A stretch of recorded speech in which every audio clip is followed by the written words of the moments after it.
اب بھائیو اگلی دو آیات بڑی اہم ترین ہیں، اور ان میں ہی وہ شہرا آفاق دعا آنے جا رہی ہے جسے ہم آیت کریمہ بھی کہتے ہیں، بہت بڑا وظیفہ۔ سیدنا یونس علی نبینا وعلیہ الصلاۃ والسلام کے حوالے سے، وَذَنُّونَ، اور یاد کرو اس مچھلی والے کو، اذ ذہب مغاضبا، جب وہ چل دیا غضبناک ہو کر اپنی امت پر، فظن، اور اس نے گمان کیا، اَلَّن نَقْدِرَ عَلَيْهِ، کہ ہم اس پر کوئی گرفت نہیں فرمائیں گے، لیکن گرفت پھر اللہ نے فرما دی، مچھلی کے پیٹ میں رہنا پڑا۔ اس کا ڈیٹیل ذکر جو ہے وہ سورہ یونس میں بھی گزرا ہے، اور اس کے بعد پوری ڈیٹیل سورہ الصافات میں آئے گی کہ یونس علیہ السلام نے الٹیمیٹم دیا اپنی قوم کو کہ بھئی یہ ٹائم ہے، یا تو ایمان لے آؤ ادروائز عذاب آ جائے گا۔ اب جب وہ ٹائم گزر گیا تو یونس علیہ السلام نے یہ خود ہی ایزیوم کیا، اجتہاد کیا، اجتہاد تھا ان کا۔ اس سے آپ کو پتہ چلے گا پیغمبر کا بھی اجتہاد جب تک اللہ انڈورس نہ کرے وہ ایکسیپٹیبل نہیں ہے۔ یہ تو بزرگ بابوں کے اجتہاد بتا رہے ہیں نا، تو انہوں نے اجتہاد کیا کہ اب وقت تو گزر چکا ہے، ان پہ عذاب آ جائے گا، اور جب عذاب آتا ہے تو اللہ تعالیٰ پیغمبر اور اس کے ساتھیوں کو وہاں سے نکال لیتا ہے، لیکن ساتھ ایک شرط بھی ہوتی ہے کہ وحی کا انتظار بھی کیا جاتا ہے۔ لیکن یونس علیہ السلام نے اللہ کی وحی کا انتظار نہیں کیا۔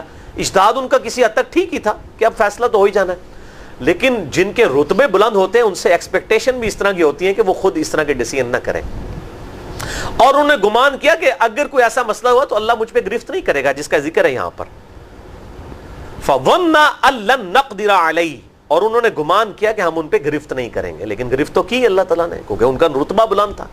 انہوں نے وحی کا انتظار کیوں نہیں کیا؟ تو یہ ان کا ایک سمجھ لیں ان کی طرف سے ڈیبٹ تھا، ان کی امت کے حق میں کریڈٹ بن گیا۔ وہ تو چلے گئے، اب جب عذاب کے آثار نمایاں ہوئے، سورہ یونس میں آتا ہے کہ کبھی ایسا نہیں ہوا کہ کسی قوم پہ اللہ کا عذاب آ جائے اور وہ ٹل جائے سوائے قوم یونس کے، اور وہ یونس علیہ السلام کا ڈیبٹ امت کے حق میں کریڈٹ بن گیا۔ وہ تقریباً 1,00,000 کے قریب لوگ تھے، اس سے بھی کچھ زیادہ، جو سورہ یونس میں آتا ہے، وہ سب کے سب سجدے میں گر پڑے، گڑ گڑانا شروع کر دیا، یا اللہ معاف کر دے۔ اللہ تعالیٰ نے عذاب ڈال دیا، اور پھر اللہ تعالیٰ نے ان کے ذریعے توحید کی دعوت کو عام کیا۔ لیکن یونس علیہ السلام جو وہاں سے چلے گئے تھے سمندری سفر پہ، سورہ یونس میں تھوڑا ذکر ہے، سورہ الصافات میں زیادہ ڈیٹیل ذکر آئے گا، پارہ نمبر 23 کے اندر۔ وہاں پر پھر جب وہ کشتی میں بیٹھے طوفان آ گیا۔ کشتی والوں کا یہ طریقہ کار تھا کہ جب اس طریقے سے کبھی کشتی جو ہے وہ بھنور میں پھنس جاتی ہے طوفان میں، تو وہ کوڑا ڈالا کرتے تھے، اور جس کے نام کا کوڑا نکلتا تھا اس کو سمندر میں ڈال دیتے تھے کہ اس کی قربانی دینی پڑے گی، یقیناً کوئی ایسا شخص ہے جس نے کوئی غلطی کی ہے۔ تو اب وہاں پر بھی یہ بات ہوئی کہ بھئی کوئی شخص ہے جو اپنے آقا کی اجازت کے بغیر یہاں پر آیا ہوا ہے، کوئی غلام بھاگ کے آیا ہے، 3 دفعہ کوڑا نکالا، تینوں دفعہ، یہ تورات میں ڈیٹیل آتی ہے، قرآن پاک میں بھی اس کوڑے کا ذکر ہے سورہ الصافات کے اندر، تینوں دفعہ کوڑا سیدنا یونس علیہ السلام کے نام نکلا۔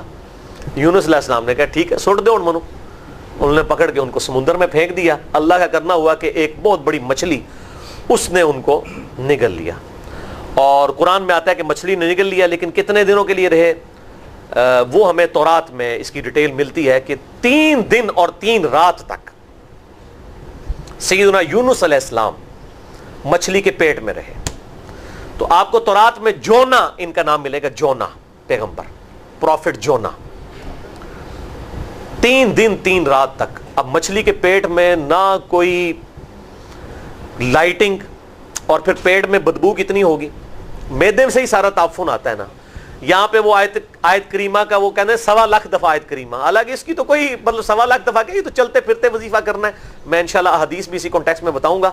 اور وہ کہتے ہیں جناب بڑے پاک صاف ہو کے بیٹھے ہیں، آپ نے جناب وہ خوشبو لگانی ہے کہ بڑا گرم وظیفہ ہے، اور بھائی جنہیں پڑیا ہوا ہے انہیں تے سب تو بدبودار جگہ تے پڑیا ہوا ہے مچھلی کے پیٹ میں 3 دن اور 3 رات تک۔ سورہ الصافات میں آتا ہے پھر اس مچھلی کو اللہ کی طرف سے حکم ہوا، انہوں نے دعا مانگی، یونس علیہ السلام نے، یہ آگے ذکر آئے گا، اس کی برکت سے اللہ نے ان کی غلطی معاف کر دی، اور ان کو جو ہے وہ اس مچھلی نے پھر سمندر کے کنارے پر پھینک دیا۔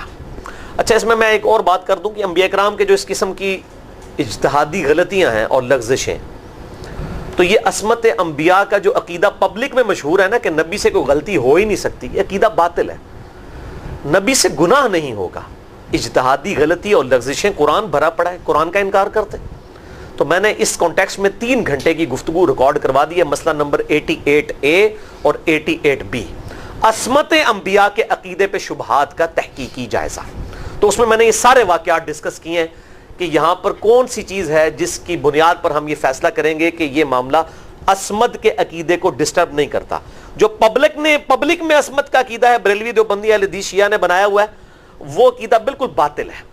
جو کتاب و سنت سے عقیدہ ثابت ہوتا ہے وہ کچھ اور ہے. مسئلہ نمبر 88A اور 88B. اور میرے علم کی حد تک یہ میں کوئی تکبر کے طور پہ بات نہیں کر رہا ہوں، میں اکثر اس طرح کی باتیں کرتا ہوں، وہ کوئی مجھے تو اپنی حیثیت پتہ ہے نا میں کیا ہوں.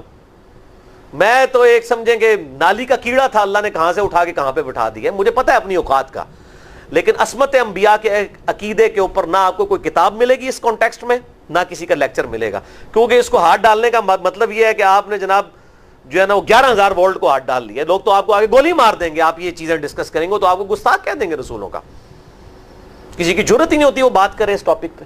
تو میں نے الحمدللہ 3 گھنٹے کا لیکچر دیا ہے، مسئلہ نمبر 88A اور 88B. عصمت انبیاء یعنی انبیاء کے معصوم ہونا، غلطیوں سے پاک ہونے سے مراد کیا ہے. یہ مراد نہیں ہے کہ انبیاء کرام کوئی ربورٹ ہیں، غلطی کر ہی نہیں سکتے، یہ مراد نہیں ہے. ہمارے محبوب صلی اللہ علیہ وسلم کی کئی غلطیوں کا ذکر قرآن میں ہے، اجتہادی غلطیوں کا، لغزشوں کا. گناہ کی بات نہیں کرتے. حضرت موسیٰ علیہ السلام، حضرت ابراہیم علیہ السلام، حضرت نوح علیہ السلام، حضرت یونس علیہ السلام کا تو اتنے سخت الفاظ ہی میں آگے بتاتا ہوں، آئیں گے اسی کانٹیکسٹ میں. تو عصمت انبیاء کا وہ عقیدہ باطل ہے جو پبلک میں ہے، کتاب و سنت کا عقیدہ کچھ اور ہے. تو مچھلی نے ان کو سمندر کے کنارے پہ پھینک دیا. اب یونس علیہ السلام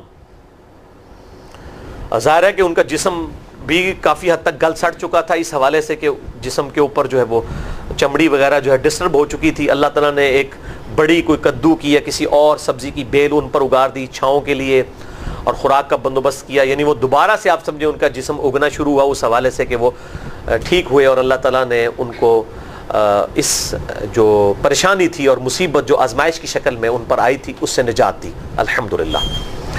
تو اللہ تعالیٰ فرماتا ہے کہ وہ پھر ہمیں پکارا نا ان اندھیروں میں، فنادا فی الظلمات، اس نے ہمیں اندھیروں میں پکارا. اللہ الہ الا انت سبحانک، لا الہ الا انت سبحانک، نہیں ہے کوئی معبود سوائے تیرے اور تو تو پاک ہے اللہ، تو تو غلطی کر ہی نہیں سکتا. انی کنت من الظالمین، بے شک میں ہی خطا کار ہوں، میں ہی ظلم کرنے والا ہوں، میں ہی غلطی کرنے والا ہوں. اب اللہ تعالیٰ کو یہ الفاظ اتنے پسند آئے کہ اللہ تعالیٰ نے ساتھ ہی فرما دیا فاستجبنا لہ، پس ہم نے ان کی پکار کو سن لیا، ونجیناہ، اور ہم نے ان کو نجات دی، من الغم، غم میں سے. اتنا بڑا غم یعنی آپ کو بندہ بھی نہیں بچا سکتا. مچھلی کے پیٹ میں کون ڈھونڈے گا سمندروں کی گہرائیوں میں اس زمانے میں. چلو آج کل کوئی ڈیٹیکٹر لگا لے وہ الگ بات ہے، لیکن وہ بھی اگر اللہ تعالیٰ کی طرف سے ہو تو آپ ڈھونڈ نہیں سکتے. یاجوج ماجوج کو کوئی نہیں ڈھونڈ سک رہا، ان کا ذکر بھی آگے آ جائے گا. دجال بھی اسی روئے عرض پہ ہے، کوئی ڈھونڈ نہیں سکتا. جو چیزیں اللہ نے پردے میں رکھی ہیں ان کو آپ ڈیٹیکٹ تو فزیکل وہ چیزیں کر سکتے ہیں جن کا تعلق ان فزیکل فینومینا آف نیچر کے ساتھ ہے. تو اللہ تعالیٰ کہتا ہے ہم نے ان کو غم سے نجات دی. وَكَذَلِكَ نُنْجِي الْمُؤْمِنِينَ، اور ہم یوں ہی نجات دیا کرتے ہیں اہل ایمان کو. یعنی اہل ایمان میں سے بھی کوئی اگر اس دعا کے ذریعے ہماری طرف متوجہ ہوگا ہم ان سے نجات دیں گے. یعنی یونس علیہ السلام وہ واحد پیغمبر ہیں میرے علم کی حد تک جن پر اللہ تعالیٰ نے اتنی سخت گرفت فرمائی ہے. اور کس قدر اللہ تعالیٰ کا اس معاملے میں جلال ہے وہ سورہ الصافات کی آیت نمبر 143 اور 144 میں آتا ہے. فلولا انہ کان من المسبحین، اگر یونس علیہ السلام ہماری تسبیح نہ کرتے مچھلی کے پیٹ میں، للبث فی بطنہ الی یوم یبعثون، تو وہ بالضرور رہتے اسی مچھلی کے پیٹ میں اس دن تک جس دن مردوں کو قبروں سے اٹھایا جائے گا. یعنی اللہ تعالیٰ فرماتا ہے یہ 3 دن اور 3 رات جو انہوں نے تکلیف کاٹی نا، اگر وہ لا الہ الا انت سبحانک انی کنت من الظالمین نہ پڑھتے تو قیامت تک مچھلی کے پیٹ میں رہتے. اندازہ کریں, یعنی وہ مچھلی کا پیٹ یونس کی قبر بن جاتا. یعنی اللہ تعالیٰ کو کتنا سخت عذاب تھا. اور اس دعا نے اللہ کا جلال کیسا ٹھنڈا کیا. اللہ تعالیٰ مانتا ہے جب اس نے پکارا ہم نے اس کو نجات دے دی. وَكَذَلِكَ نُنْجِي الْمُؤْمِنِينَ, اور ہم نجات دیتے ہیں اہل ایمان کو بھی اس طریقے سے. یعنی یہ اوپن لیسنس دے دیا اللہ تعالیٰ نے کہ اس دعا کے ذریعے جو ہماری طرف متوجہ ہوگا ہم اس کو نجات دیں گے. اسماء اعظم میں سے اللہ کے جو بڑے بڑے اسماء ہیں جن کے ذریعے دعا قبول ہوتی ہے, ٹاپ لسٹ جو اسماء اعظم میں سے اگر جو دعائیں ہیں ان میں ٹاپ آف دا لسٹ یہ دعا ہے, لا الہ الا انت سبحانک انی کنت من الظالمین. اور میری یہ بات آپ یاد رکھیے گا میرے بھائیوں, سب سے بیسٹ توبہ کرنے کے لیے بھی دعا استغفار یہی ہے. اس سے کوئی بہتر طریقہ ہو نہیں سکتا استغفار کا. آپ دیکھیں اللہ تعالیٰ کی کوالٹی کو کس طریقے سے انہوں نے اپنے لیے جو ہے وہ ذریعہ بنایا نجات کا. کہتے ہیں نا وہ کسی کے انسٹنکٹ پہ بات کرنا, کسی کی جبلت پہ. انہوں نے اللہ تبارک و تعالیٰ کی ایک خاص کوالٹی تھی جس کے ساتھ انہوں نے اللہ کی طرف دعا کی. وہ کیا؟ بڑی انٹلیکچوئل دعا ہے, لا الہ الا انت, اے اللہ تیرے سوا کوئی معبود نہیں ہے. یہ توحید کو پہلے نمبر پہ لے گئے. انت سبحانک, اے اللہ تو تو پاک ہے, تو تو غلطی کر ہی نہیں سکتا کیونکہ تو تو پاک ہے. انی کنت من الظالمین, میں تو انسان ہوں, میں تو غلطی کروں گا. اب جب اللہ تعالیٰ کو آپ اس طریقے سے کہیں گے اللہ تیرے کو تو غلطی نہیں ہوندی, میں تو بندہ آنا تو غلطی تو کراں گا, کیا زبردست انداز ہے اللہ کو پکارنے کا. اس پہ پھر نجات ہی ملنی تھی نا. اللہ تعالیٰ کی وہ کوالٹی انہوں نے ذکر کی ہے, اللہ میں تو بندہ ہونا تو غلطی کروں گا نا, تجھ سے تو غلطی نہیں ہونی, تو تو پاک ہے, غلطی تو میں نہیں کرنی ہے نا, تجھ سے تو ہو نہیں سکتی, جب میں کر بیٹھا ہوں تو معاف کر دینا. بہترین دعا ہے واللہ, بہترین استغفار ہے. اور صحیح بخاری اور مسلم کی متفق علیہ حدیث ہے, جب آپ تشہد میں بیٹھو تو درود شریف کے بعد جو اپنے رب سے چاہو مانگو, اس میں یہ دعا بھی آپ اپنے اوپر لازم کریں. یہ اسماء اعظم میں سے ہے, اپنی دعاؤں میں اس دعا کو کریں. دعا کی قبولیت کے لیے یہ آپ سمجھیں اللہ تعالیٰ کی طرف سے کیٹالسٹ ہے, جسے ہم وہ کیمسٹری میں کہتے ہیں کیٹالسٹ, کیمیکل ریئیکشن کو تیز کرنے والا. یہ کیٹالسٹ ہے, لا الہ الا انت سبحانک انی کنت من الظالمین. اور مجھ سے اکثر لوگ ای میلز پہ بھی, فون کالز پہ بھی, سینکڑوں میں میری روزانہ ای میلز ہوتی ہیں, اکثر لوگ یہ دعائیں پوچھتے رہتے ہیں, جی کوئی وظیفہ بتائیں, جی اولاد نہیں ہو رہی, اولاد کی طرف سے پریشان ہیں, روزگار سیٹ نہیں ہو رہا, بچہ کوئی کسی قابل نہیں ہو رہا, اور گھر میں مصیبت ہے, پریشانی ہے, اس قسم کی بیماری ہے, کوئی وظیفہ بتائیں. تو میں ان کو ٹاپ آف دا لسٹ جو وظیفے بتاتا ہوں نا, ان میں سے ایک یہ وظیفہ ہے. بل اس حوالے سے میں نے ایک الگ سے بھی لیکچر ریکارڈ کروا دیا ہے, مسئلہ نمبر 82 کے عنوان سے, اہل سنت پاک.com پر. اسماء اعظم اور دعا کی قبولیت اور دعا کے جو آداب ہیں اس کانٹیکسٹ میں تقریباً 1.25 گھنٹے کی گفتگو ہے. مسئلہ نمبر 82, جسے شوق ہو تو وہ دیکھ سکتا ہے. بل یہاں پر میں 3 وظیفے ایسے بتاؤں گا انشاءاللہ جو ٹاپ آف دا لسٹ 3 وظائف ہیں مصیبت اور پریشانی میں تکلیف دور کرنے کے لیے, سنت وظائف آپ صلی اللہ علیہ وسلم کی طرف سے تعلیم فرمائے ہوئے. ان میں سے پہلا وظیفہ یہی جس کا قرآن میں بھی ذکر آ گیا کہ جو ان الفاظ کے ساتھ ہمیں پکارے گا, اللہ تعالیٰ فرماتا ہے کذالک ننجی المؤمنین, ہم اہل ایمان کو بھی نجات دیں گے اس طریقے سے, صرف یونس کو نہیں, اہل ایمان کو بھی. چنانچہ اسی کانٹیکسٹ میں پہلا وظیفہ ہے یہ لا الہ الا انت سبحانک انی کنت من الظالمین کا. لیکن اس سے پہلے میں ایک امپورٹنٹ بات کروں دعا کے حوالے سے کہ دعا کی قبولیت کا ایک پروٹوکول بھی ہے. ویسے تو آپ مسئلہ 82 دیکھیں گے, اس میں میں نے اور باتیں بھی کی ہیں, ٹاپک دوسری طرف چلا جائے گا, لیکن انصاف ہے کہ میں اس چیز کو بھی ایڈریس کروں. جامعہ ترمذی میں صحیح سند کے ساتھ یہ حدیث موجود ہے, انٹرنیشنل نمبر کے مطابق 593 نمبر حدیث ہے, اور یہ حدیث مشکات میں آپ کو پہلی جلد میں درود شریف والے چیپٹر میں بھی مل جائے گی. اور مشکات کو میں نے ڈکلیئر کیا ہے, مشکات از دا انسائکلوپیڈیا آف حدیث, یعنی آپ کو جتنی حدیثیں اسکیٹرڈ فارم میں ملیں گی کتب ستہ اور اس سے بھی باہر 13 کتابوں میں, مشکات میں آپ کو مل جائیں گی. میں نے اسی لیے مشکات پہ پورا لیکچر ریکارڈ کروا دیا ہے، مسئلہ نمبر 111B کے عنوان سے مشکات المصابیح کا مکمل تعارف، وہ ضرور دیکھیں. یعنی مشکات 3 جلدوں میں آپ لے لیں تو انسائکلوپیڈیا آف حدیث آپ کے پاس آ گیا. 6294 احادیث ہیں، اور اس میں چونکہ احادیث کی تکرار نہیں ہے تو کتب ستہ اس کے علاوہ بھی 12-13 کتابیں جو ہیں اس میں کور ہیں. اس میں بھی یہ حدیث موجود ہے. جامعہ ترمذی میں انٹرنیشنل نمبر کے مطابق 593 نمبر. سیدنا عبداللہ ابن مسعود رضی اللہ تعالیٰ عنہ کہتے ہیں کہ ایک دفعہ میں آپ صلی اللہ علیہ وسلم کی موجودگی میں نماز پڑھ رہا تھا، اور سیدنا ابو بکر اور عمر رضی اللہ تعالی عنہما وعلیہم السلام وہ بھی وہاں پہ موجود تھے. میں نماز کے جب یعنی کہ تشہد میں بیٹھا، میں نے اللہ کی حمد کی، التحیات للہ والصلوات والطیبات، اس کے بعد درود پڑھا، اور اس کے بعد میں نے دعا مانگنا شروع کی تو آپ صلی اللہ علیہ وسلم نے ارشاد فرمایا سل تعطا سل تعطا، مانگ تجھے دیا جائے گا، مانگ تجھے دیا جائے گا. یعنی جو درود شریف اور ذکر کے ذریعے متوجہ ہوتا ہے اللہ تعالیٰ اس کی دعا قبول کرتا ہے. اور پھر ابن مسعود ادھر ہی روایت کرتے ہیں، ساتھ ہی جامعہ ترمذی میں دوسری حدیث ہے صحیح سند کے ساتھ کہ ایک شخص آیا، اس نے جو ہے وہ نماز کے دوران حمد و درود کے بغیر ڈائریکٹ اللہ سے مانگنا شروع کر دیا. تو جب وہ فارغ ہوا آپ صلی اللہ علیہ وسلم نے اسے بلا کر کہا کہ سائل تو نے مانگنے میں جلدی کی، تجھے چاہیے کہ جب دعا مانگنے لگے پہلے اللہ کی حمد بیان کر، پھر مجھ پر درود پڑھ، اور پھر اللہ کی طرف متوجہ ہو. اور اس حدیث میں آتا ہے کہ ایک اور شخص آیا، یعنی ابن مسعود وہ خود تھے، اور اس نے اللہ کی حمد اور درود کے ذریعے دعا مانگی تو آپ صلی اللہ علیہ وسلم فرمایا سل تعطا سل تعطا، مانگ تجھے دیا جائے گا، مانگ تجھے دیا جائے گا. درود شریف پہ میں الگ سے بھی لیکچر دے چکا ہوں، مسئلہ نمبر 56 کے عنوان سے 2 گھنٹے کی گفتگو ہے. درود شریف کے صحیح فضائل اور صحیح احکام و مسائل بڑی ڈیٹیل کے ساتھ ہر اینگل سے درود شریف کے حوالے سے آپ کو وہ سمجھ لیں کہ انسائکلوپیڈیا ہے وہ لیکچر، مسئلہ نمبر 56 اہل سنت پاک .com پہ.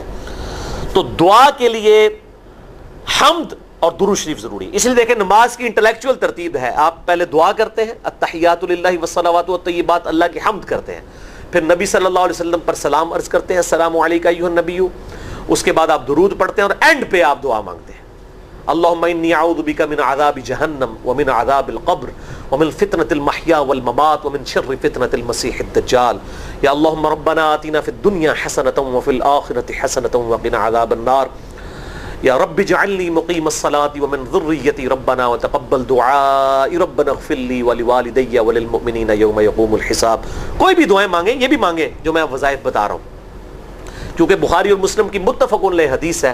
مشکات میں آپ کو تشہد والے چیپٹر میں حدیث مل جائے گی کہ نماز میں تشہد میں درود کے بعد جو چاہو اپنے رب سے مانگو، یعنی عربی میں مانگنا ہوگا، دعائیں مانگے، دعائیں معصورہ کتاب و سنت میں جتنی ہیں وہ مانگے. اس کے علاوہ بھی مانگ سکتے ہیں اگر الفاظ درست ہوں لیکن عربی زبان میں. تو یہ پہلا وظیفہ جامعہ ترمذی میں انٹرنیشنل نمبر کے مطابق 3505، مشکات میں 2292 نمبر یہ حدیث ہے. اور قرآن حکیم میں تو ہم پڑھ چکے ہیں سورۃ الانبیاء آیت نمبر 87 اور 88 میں آپ صلی اللہ علیہ وسلم نے ارشاد فرمایا کہ یونس علیہ السلام نے مچھلی کے پیٹ میں اپنے رب کو ان الفاظ کے ساتھ پکارا تھا لا الہ الا انت سبحانک انی کنت من الظالمین. اور پھر آپ صلی اللہ علیہ وسلم نے فرمایا کہ جو کوئی شخص اپنے کسی بھی معاملے میں کسی بھی پریشانی میں اس دعا کے ذریعے اللہ کی طرف متوجہ ہو اللہ تعالیٰ اس کی دعا کو قبول فرما لیتا ہے. اور قرآن میں بھی آ گیا نا کذالک ننجی المؤمنین. اور کتنا بڑا فتویٰ آیا میرے بھائیوں سورہ الصافات 143 144 فلولا انہ کان من المسبحین، اگر یونس ہمیں ان الفاظ میں ہماری تسبیح نہ کرتا للبث فی بطنہ الی یوم یبعثون، تو مچھلی کے پیٹ میں قیامت تک مچھلی کے پیٹ میں رہتا اگر اس طرح نہ ہمیں پکارتا، اس کی قبر مچھلی کا پیٹ بن جاتی. یعنی یہ اتنا عطاب، اور وہ دور ہو گیا اس دعا سے، بہت بڑے اسماء اعظم میں سے. تو یہ بہترین دعا، بہترین وظیفہ، اسماء اعظم میں سے بہترین چیز، اور سب سے بڑھ کر جو میں نے بات کی کہ بہترین استغفار، اللہ سے توبہ مانگنے کا بہترین ذریعہ. اور کس طریقے سے، اے اللہ تو پاک ہے نا، تجھ سے تو غلطی نہیں ہوگی، میں بندہ ہوں غلطی کروں گا، تو اللہ نے تو معاف کرنا ہے نا، کیونکہ جب بندے نے اپنی عاجزی کا اظہار کر لیا ہے اور اللہ تعالیٰ کو بتایا اللہ یہ تیری کوالٹی ہے، تو غلطی نہیں کرتا، تو میں تو انسان ہوں غلطی کروں گا. تو یہ ہے پہلا وظیفہ. دوسرا وظیفہ وہ بھی جامعہ ترمذی میں انٹرنیشنل نمبر کے مطابق 3524 نمبر حدیث ہے، لیکن ترمذی کا طریق جو ہے وہ ضعیف ہے. یہ میں پہلے بتا دوں، امام ترمذی نے ساتھ لکھا ہے یہ روایت کمزور ہے، لیکن ضروری نہیں ہوتی کہ روایت اگر ترمذی میں کمزور ہے تو کہیں اور وہ روایت صحیح نہیں موجود ہے. اس کی صحیح سند المستدرک حاکم میں انٹرنیشنل نمبر کے مطابق 1862 نمبر موجود ہے، اور سنن نسائی الکبریٰ میں 10492 نمبر ہے، اور مشکات میں بھی 2454 نمبر حدیث ہے انٹرنیشنل نمبر کے مطابق. تو صحیح سند المستدرک للحاکم اور سنن نسائی الکبریٰ کے اندر موجود ہے. اور وہ وظیفہ ہے انس ابن مالک کہتے ہیں اور سعد ابن ابی وقاص کہتے ہیں رضی اللہ تعالی عنہما وعلیہم السلام کہ آپ صلی اللہ علیہ وسلم کو جب کبھی کوئی تکلیف یا پریشانی پہنچتی تو آپ صلی اللہ علیہ وآلہ وسلم ہمیشہ ان الفاظ میں اپنے رب کو پکارا کرتے ہیں، یا حی یا قیوم برحمتک استغیث، اے خود سے زندہ ہر چیز کو تھامنے والے، میں تیری رحمت کے ساتھ تیری مدد کا سوال کرتا ہوں. استغیث بولیں گے نا الف کے ساتھ حمزہ کے ساتھ تو یہ سنگولر کا صیغہ ہوگا، اور اگر ہم بولیں گے نستغیث نون کے ساتھ تو یہ جمع کا صیغہ بن جائے گا. یہ میں اس لیے بتا رہا ہوں، لوگ پوچھ رہے ہوتے ہیں جی بعض جگہ لکھا ہوتا ہے جناب نستغیث، بعض جگہ لکھا ہوتا ہے استغیث، کیا کریے؟ وہ نستغیث جمع کا صیغہ بنا لیا جاتا ہے.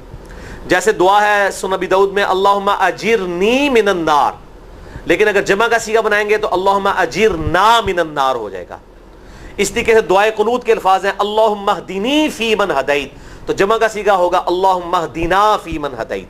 یہاں پر بھی ہے یا حی یا قیوم برحمتک استغیث سنگولر کا صیغہ، اور نستغیث پلورل کا صیغہ جمع کا صیغہ. کتنی بہترین دعا ہے، اے خود سے زندہ ہر چیز کو تھامنے والے، میں تیری رحمت کے ساتھ تیری مدد کا سوال کرتا ہوں. تو یہ بھی اسماء اعظم میں سے ہے. سنن نسائی الکبریٰ کے اندر صحیح سند کے ساتھ 10492 اور المستدرک للحاکم میں 1862 نمبر. اب یہاں پہ میں ایک ضمناً بات بتا دوں سنن نسائی الکبریٰ کے بارے میں، چونکہ اکثر لوگ پوچھتے ہیں. میرے بھائیو، ایک سنن نسائی وہ ہے جو کتب ستہ میں ہم پڑھتے ہیں، اس میں یہ کتاب لکھی ہے امام احمد بن شعیب نسائی رحمہ اللہ تعالی المتوفی 303 ہجری. کتب ستہ میں یہ ویسے 5ویں نمبر پہ گنی جاتی ہے، لیکن بخاری اور مسلم کے بعد دنیا میں سب سے صحیح ترین کتاب سنن نسائی ہے. سب سے کم ضعیف حدیثیں اس کے اندر ہیں. بخاری مسلم کے بعد تیسرا نمبر اس کتاب کا ہے. دنیا کی کوئی حدیث کی کتاب بخاری مسلم کے بعد صحیح نہیں ہے جتنی سنن نسائی ہے. سنن نسائی جو ہمارے پاس کتب ستہ میں ہے نا، اس میں ہے 5761 احادیث انٹرنیشنل نمبر کے مطابق. اور یہ ساری انٹرنیشنل کتابیں عربی میں، انگلش میں اور اردو میں ہماری ویب سائٹ اہل سنت پاک.com پہ فری اس کا PDF موجود ہے، آپ ڈاؤن لوڈ کر سکتے ہیں. 5761 احادیث ہیں اس سنن نسائی میں جو ہمارے پاس ہے. اسے ویسے ٹیکنیکل لینگویج میں کہا جاتا ہے سنن نسائی الصغریٰ، چھوٹی سنن نسائی، کیونکہ امام نسائی نے یہ کتاب نہیں لکھی تھی. امام نسائی نے کتاب لکھی تھی سنن نسائی الکبریٰ، بڑی سنن نسائی، اور اس میں حدیث ہیں انٹرنیشنل نمبر کے مطابق 11770. بخاری مسلم سے بھی زیادہ حدیث ہیں اس میں. لیکن یہ امام نسائی کے ایک شاگرد تھے امام ابن السنی، انہوں نے اس کو مختصر کر کے نا چھوٹی کتاب بنا دیا، اور اب پبلک میں یہی چھوٹی کتاب مشہور ہے. اس کی وجہ سے جب ہم سنن نسائی الکبریٰ کا آپ مشکات میں دیکھیں گے نا تو وہ فرق نہیں کرتے ہیں. جب وہ سنن نسائی کا حوالہ دیتے ہیں نا تو آپ کو نسائی میں وہ ملے گا بھی نہیں، وہ الکبریٰ میں ہوتا ہے، کیونکہ وہ اس تفریق کو مانتے نہیں، وہ تو سنن نسائی الکبریٰ کو سنن نسائی مانتے ہیں. جبکہ ہماری پبلک جو ہے وہ سنن نسائی، وہ میں وہ حوالہ دے رہا ہوتا ہوں کہ جی سنن نسائی الکبریٰ میں 9928 نمبر حدیث ہے کہ جو آیت الکرسی پڑھ لے فوراً بعد کسی بھی نماز کے فرض کے فوراً بعد تو مرتے ہی جنت میں داخل ہوگا. تو لوگ کہتے ہیں جناب نسائی تے حدیث ہیں جناب 5761 نے، تسی 9928 کی تمہیں دس دیو. تو میں ساتھ حالانکہ بول رہا ہوتا ہوں سنن نسائی الکبریٰ، میں نے کبھی اس کے بغیر نہیں بولا. تو الکبریٰ سے آپ کا دماغ تو کام کرنا چاہیے، الکبریٰ کیوں بول رہا ہے ساتھ؟ کوئی یہ صغریٰ بھی ہے جس کی یہ الکبریٰ ہے بڑی، اور ہمارے گرین کارڈ میں یہ وظیفہ لکھا ہوا ہے الکبریٰ کے ساتھ. اسی طریقے سے جو میرا وہ واقعہ کربلا کے اوپر 150 اسناد پر مشتمل پمفلٹ ہے، ریسرچ پیپر نمبر 5B واقعہ کربلا کا حقیقی پس منظر 72 صحیح الاسناد احادیث کی روشنی میں، 72 کا تو ٹائٹل ہے شہدائے کربلا کی نسبت سے، احادیث اس میں 150 ہیں، اس میں اکثر حدیثوں کے حوالے میں نے سنن نسائی الکبریٰ سے دیے ہوئے ہیں۔ وہ لوگ کہتے ہیں مل ہی نہیں رہی ہے، تو میرے بھائی وہ سنن نسائی الکبریٰ آپ کے پاس ہوگی تو آپ کو ملے گا نا۔ تو سنن نسائی الکبریٰ الگ سے وہ اصل کتاب ہے، اس میں سے سنن نسائی الصغریٰ بنائی گئی ہے۔ اسی سنن نسائی الکبریٰ کا چیپٹر ہے خصائص علی، جس میں 194 حدیث ہیں سیدنا مولا علی رضی اللہ تعالیٰ عنہ و علیہ السلام کی شان میں۔ امام نسائی نے ناسبیوں کے خلاف وہ کتاب کا وہ چیپٹر لکھا، وہ خصائص علی چیپٹر ہے سنن نسائی الکبریٰ کا۔ اس طریقے سے فضائل صحابہ بھی امام نسائی کی جو کتاب ہے وہ بھی اسی کتاب کا چیپٹر ہے۔ اسی طریقے سے عمل الیوم واللیلہ، صبح و شام کے جو اذکار ہیں وہ چیپٹر بھی اسی سنن نسائی الکبریٰ میں سے ہے۔ اسی میں یہ وظیفہ ہے کہ جو آیت الکرسی فرض نماز کے فوراً بعد پڑھتا ہے تو مرتے ہی جنت میں داخل ہوگا۔ میں نے اس کتاب کے اس چیپٹر کا حوالہ نہیں دیا، وہ الگ سے بھی چیپٹر چھپا ہوا ہے، جس طرح خصائص علی الگ سے ہے، فضائل صحابہ الگ سے ہے۔ خصائص علی تو ہمیں ہماری ویب سائٹ پہ بھی موجود ہے اہل سنت پاک.com پہ، فضائل صحابہ بھی اردو ترجمے اور تحکیم کے ساتھ چھپ چکی ہے، اور یہ عمل الیوم واللیلہ، دن رات کے جو اذکار ہیں، یہ بھی الگ سے عربی میں چھپی ہوئی ہے۔ تو میں اس کا حوالہ نہیں دیتا، میں سنن نسائی الکبریٰ کا کہتا ہوں 9928 آیت الکرسی کا وظیفہ۔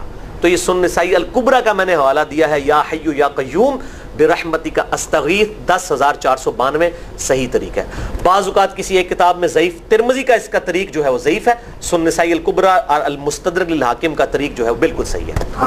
جس طریقے سے سنن ابی داؤد اور سنن ابن ماجہ میں کتاب النکاح چیپٹر میں حدیث ہے، اگر میں سجدہ جائز سمجھتا تو بیویوں کو کہتا کہ اپنے خامدوں کو سجدہ کریں اس حق کے سبب جو اللہ نے ان کو دیا ہے۔ تو ابو داؤد اور ابن ماجہ کی روایت ضعیف ہے، اس میں شریک القاضی مدلس ہیں اور ان سے روایت کر رہے ہیں، اور مدلس کی ان والی روایت سما کی تصریح کے بغیر ضعیف ہوتی ہے۔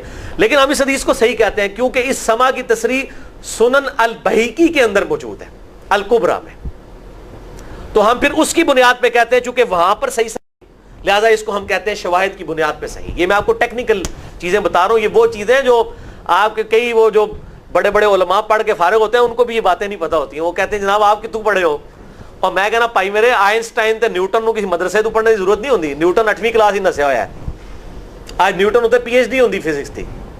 مجھے غامدی صاحب کا جملہ یاد آیا، ان سے کسی نے پوچھا کہ یہ جو روایتی علماء ہیں اور مولانا مودودی آپ ان کو کیسے دیکھتے ہیں؟ ان کا روایتی علماء جو ہیں یہ تو مدرسوں کے اسٹوڈنٹس اور فاروق تحصیل ڈگری ہولڈر ہیں، اور مودودی صاحب جو ہیں ان کی مثال تو آئنسٹائن اور نیوٹن والی ہے، ان کے اوپر پی ایچ ڈیز ہوتی ہیں، یہ گاڈ گفٹڈ صلاحیتیں ہوتی ہیں۔ ان مدرسوں کی آؤٹ پٹ مودودی صاحب اور ڈاکٹر اسرار، ڈاکٹر ذاکر نائک اور احمد دیدار صاحب تو نہیں ہو سکتے، یہ گاڈ گفٹڈ صلاحیتیں ہوتی ہیں۔ تو میں اس لیے ساتھ ساتھ کلیئر کر رہا ہوں تاکہ یہ جو ایمبیگوٹیز آتی ہیں اس حوالے سے وہ کلیئر ہو جائے۔ بہرحال یہ دوسرا وظیفہ ہو گیا۔ اب تیسرا وظیفہ جو ہے کمال وظیفہ، صحیح بخاری میں موجود ہے، انٹرنیشنل نمبر کے مطابق 4563 نمبر۔ ابن عباس رضی اللہ تعالی عنہما کہتے ہیں وعلیہم السلام، وہ کہتے ہیں کہ سیدنا ابراہیم علیہ السلام کو جب آگ میں پھینک رہے تھے نا، تو ابراہیم علیہ السلام نے اس وقت کہا تھا حسبنا اللہ و نعم الوکیل، ہم نے اللہ ہی پر بھروسہ کیا اور وہی بہتر کارساز ہے۔ اور تمہارے نبی صلی اللہ علیہ وسلم کو بھی جب مصیبت اور پریشانی آتی تھی وہ بھی پڑھا کرتے تھے حسبنا اللہ و نعم الوکیل، ہم نے اللہ ہی پر بھروسہ کیا اور وہی بہتر کارساز ہے۔ اس کے اندر وہ شعر جو بنا دیا نا، نعم المولا و نعم النصیر، ویسے الگ سے آیت ہے، الگ سے آیت ہے، لیکن یہ شعر نہیں بنانا، بس اتنا ہی وظیفہ ہے، حسبنا اللہ و نعم الوکیل۔ اور یہ جو انہوں نے کہا کہ نبی صلی اللہ علیہ وسلم بھی یہ کہتے تھے، اس کا ذکر الحمدللہ قرآن میں بھی موجود ہے، اس سے بھی بڑھ کر سورہ آل عمران کی 173 نمبر آیت میں ہے کہ جب نبی صلی اللہ علیہ وسلم اور اہل ایمان کو یہ خبر پہنچی کہ کافر ان کے خلاف سازشیں کر رہے ہیں، تو نبی اور اہل ایمان نے پکارا حسبنا اللہ و نعم الوکیل۔ تو حسبنا اللہ و نعم الوکیل قرآن کی آیت بھی ہے، اور یہ ہے وہ آیت، وظیفہ قرآن میں آیا ہوا ہے، یہ آل عمران 173 اور صحیح بخاری 4563۔ اور مجھے بڑا وجد آیا کہ ابراہیم علیہ السلام کو جب آگ میں پھینکنے لگے تھے انہوں نے اس وقت اللہ کو ان الفاظ کے ساتھ پکارا حسبنا اللہ و نعم الوکیل۔ اچھا یہ جتنے بھی وظیفے ہیں نا میرے بھائیوں، ان کا فائدہ اسی وقت ہے جب آپ کو ترجمہ بھی ان کا آتا ہوگا، ورنہ آپ روزانہ جتنی مرضی تسبیح کھینچتے رہے کوئی فرق نہیں پڑے گا۔ اس لیے میرا ایک پرسنل مشورہ ہے کہ جب بھی یہ وظیفے پڑھیں نا آپ، اردو ترجمہ بے شک آتا بھی ہونا، ایک دفعہ اپنی زبان میں اس کو ریپیٹ کریں. یعنی آپ پڑھیں حسبنا اللہ و نعم الوکیل، میں نے اللہ ہی پر بھروسہ کیا اور وہی بہتر کارساز ہے. آپ دیکھیں یہ صوت القرآن چینل میں جب وہ عربی چل رہی ہوتی ہے، جیسے ہی وہ مراج الدین خان کا ترجمہ شروع ہوتا ہے نا، کیسے کب کبھی طاری ہو جاتی ہے، کیونکہ وہ ہماری زبان میں بات ہو رہی ہوتی ہے نا. عربی ایویں تو نہیں قیام اللیل میں رو رہے ہوتے ہیں، ان کی زبان میں بات ہو رہی ہوتی ہے، اپنی زبان کا اثر ہوتا ہے. اسی طریقے سے آپ لا الہ الا انت سبحانک انی کنت من الظالمین، یا حسبنا اللہ و نعم الوکیل، یا حی یا قیوم برحمتک استغیث، جو بھی وظیفے پڑھیں نا، ایک دفعہ ان وظیفوں کو جب آپ الگ سے دعا مانگ رہے ہوں، اس وقت اس کو آپ اپنی زبان میں بھی دہرائیں. اور اس کے لیے کوئی تسبیح نہیں کھینچنے کی ضرورت کہ آپ نے اتنے 100 دفعہ پڑھنا ہے. تسبیح تو ویسے ٹھیک ہے، وہ آپ استعمال کر سکتے ہیں، لیکن آپ چلتے پھرتے اٹھتے بیٹھتے ہر وقت جس حالت میں بھی، اور صحیح مسلم میں حدیث ہے کہ یہ جو وظائف ہیں ان کے لیے تو کوئی وضو بھی کیا، غسل بھی پروٹوکول نہیں ہے. اب عائشہ کہتی ہیں نبی صلی اللہ علیہ وسلم حالت جنابت میں بھی اللہ کو یاد کر لیا کرتے تھے. صحیح مسلم میں حدیث موجود ہے، جنابت والے چیپٹر میں، ہر حال میں اللہ کو یاد کرتے تھے. اور جو قرآن میں بھی دعائیں یا اذکار آئی ہیں نا، جب آپ حالت جنابت میں بھی اس کو کریں گے نا تو اس پہ قرآن کا حکم نہیں لگے گا. تو جامعہ ترمذی اور ابو داؤد میں جو حدیث ہے کہ حضرت علی کہتے ہیں نبی صلی اللہ علیہ وسلم کو حالت جنابت کے علاوہ کوئی اور حالت قرآن پڑھنے سے مانے نہیں ہوتی تھی، تو اس سے مراد قرآن کی تلاوت ہے. اگر قرآن کی دعائیں جیسے ہیں بسم اللہ الرحمن الرحیم، یہ بھی تو قرآن ہے، سبحان اللہ بھی تو قرآن ہے، الحمدللہ بھی تو، یہ اذکار جو ہے نا، جب آپ اذکار کی نیت سے پڑھ ہوں گے پھر یہ قرآن نہیں شمار ہوں گے، ذکر شمار ہوں گے. اور اس کے لیے نہ وضو پروٹوکول ہے اور نہ غسل کا ہونا ضروری ہے، ہر حال میں اللہ کو یاد کریں. یونس علیہ السلام نے کتنے یاد کیتا ہے؟ پھر ظلمات، مچھلی کے پیٹ میں، جہاں نہ کوئی اگربتی تھی اور تعفن پھیلا ہوا تھا اور اندھیرا ہی اندھیرا تھا. یہاں پہ وہ جناب کس طرح وہ روشن کرتے ہیں، پھر 1.25 دفعہ پڑھواتے ہیں.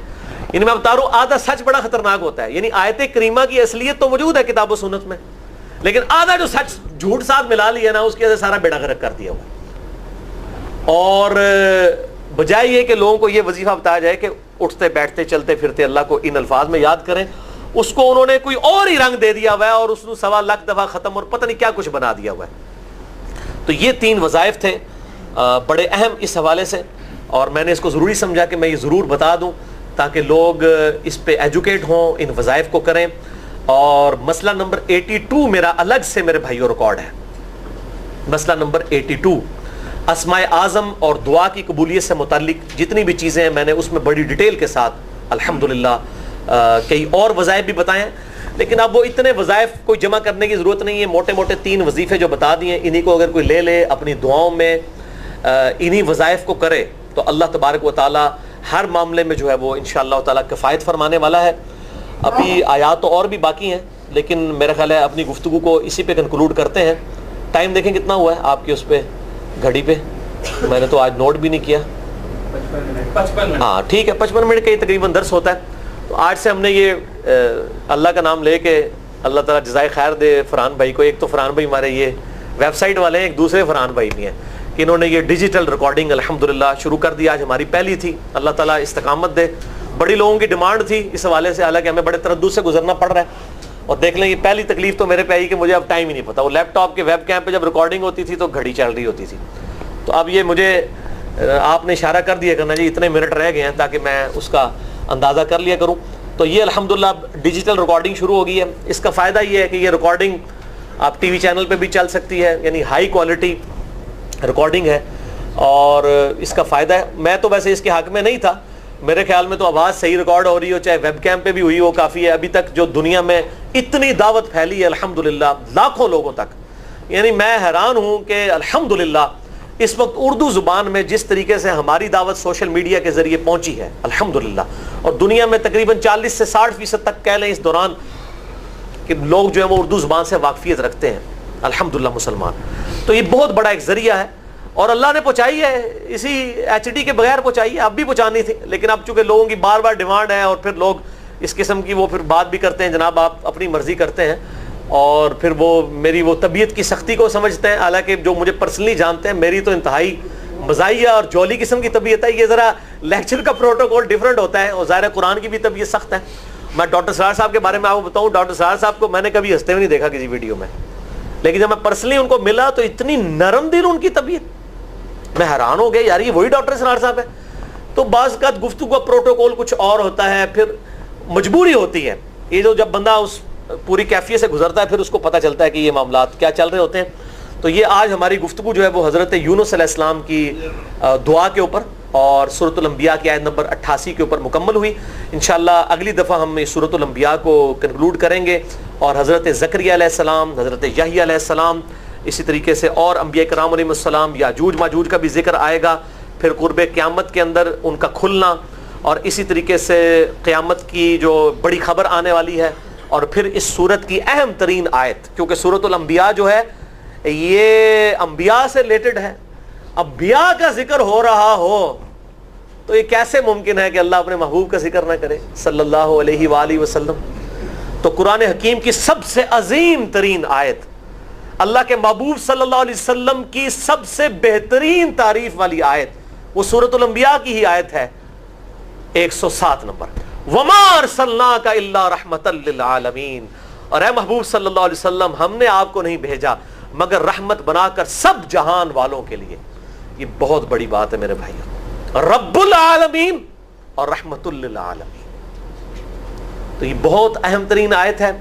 اس آیت پہ میں گھنٹوں بول سکتا ہوں, اور چونکہ میں اس پہ بھی الگ سے گفتگو کر چکا ہوں, میں اس کو بس سرسری طور پہ ذکر کروں گا. مسئلہ نمبر 100 کے نام سے میری ایک گفتگو ہے, وہ 100 نمبر, اور وہ سورہ التوبہ کی جب آیت آئی تھی نا, لقد جاءکم رسول من انفسکم عزیز علیہ ما عنتم حریص علیکم بالمؤمنین رؤوف الرحیم, کہ نبی صلی اللہ علیہ وسلم اہل ایمان پر ان کی جانوں سے بڑھ کر حق رکھتے ہیں اور ان کے لیے حریص ہیں, ان سے بڑھ کر حریص ہیں ان کے لیے. اس کانٹیکسٹ میں نے لیکچر ریکارڈ کرایا تھا, وہ مسئلہ نمبر 100 ہے, نبی صلی اللہ علیہ وسلم کی اپنی امت سے محبت کا بیان. اس میں میں نے آیات اور بخاری اور مسلم سے اتنی حیران کن احادیث بیان کی ہیں. یعنی عموماً تو لوگ بیان کرتے ہیں کہ ہمیں اپنی نبی سے کیسے محبت ہونی چاہیے, وہ الٹ ٹاپک ہے کہ نبی کو ہم سے کیا محبت ہے, اپنی امتیوں سے کیا محبت ہے. وَمَا أَرْسَلْنَاكَ إِلَّا رَحْمَةً لِّلْعَالَمِينَ. تو اس کانٹیکسٹ میں میں نے یہ والی آیت بھی اس لیکچر میں مسئلہ نمبر 100 میں کور کی ہے, لہٰذا میں اس کی ڈیٹیل میں نہیں جاؤں گا. اس کے بعد انشاءاللہ سورہ حج بھی اگلی دفعہ شروع ہو جائے گی ہماری. اللہ تعالیٰ سے دعا ہے جو حق بات میں نے کہی اللہ تعالیٰ ہمارے دلوں میں راسخ فرمائے. اگر جذبات میں میرے منہ سے کوئی غلط بات نکل گئی تو اللہ تعالیٰ ہمارے دلوں سے محو کر دے, ہمیں کتاب و سنت کی تعلیمات پر عمل کر کے دوسرے بھائیوں تک پہنچانے کی توفیق عطا فرمائے. سبحانک اللہم و بحمدک, اشہد ان لا الہ الا انت, استغفرک و اتوب الیک, وما علینا الا البلاغ المبین.